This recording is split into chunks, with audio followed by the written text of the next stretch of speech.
আজকে খুবই মজার খাবার খাবো, গরুর মাংস। এটা হচ্ছে পোলাও চাল দিয়ে এমনি সাদা ভাত রান্না করছি, এটা পোলাও রান্না করিনি। এটা হচ্ছে উস্তা ভাজি। পোলাও ভাত দিয়ে আমি উস্তা ভাজিটা খুবই পছন্দ করি।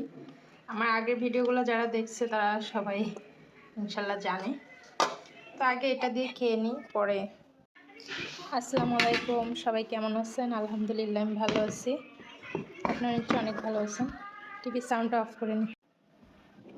এই যে আজকে আমার পানির গ্লাস, এই গ্লাসটা মোটামুটি ভাইরাল হয়ে গেছে। আর যে কোনো জিনিস আমি দেখি যে আমি কেনার পর সেটা কারো না কারো বাসায় দেখা যায়, ওটা এমনি ভাইরাল হয়ে যায়।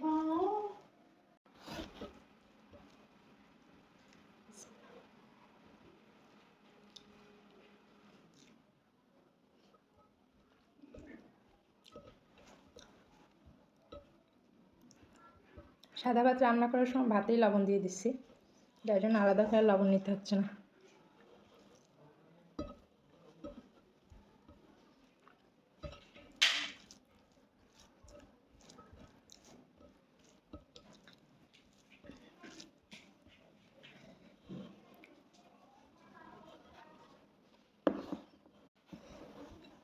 আমি অনেককে উস্তা ভাজি দিয়ে পোলাও খাওয়া শিখাইছি, তার সবাই খেয়ে ভালো রিভিউ দিচ্ছে যে না আসলে অনেক মজা লাগে।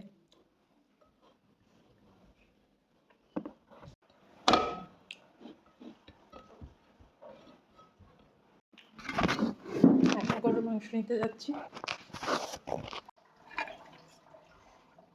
এটা নিলাম, রসুন তো নিবই, এর জন্য নতুন আলু আর একটা এমনি মাংস নিলাম। লেবু নিচ্ছি, রস কম খোসা বেশি, মানে আমার তো প্রয়োজন লেবুর খোসাটা। লেবুর রস দিয়ে শরবত খেতেই ভালো লাগে।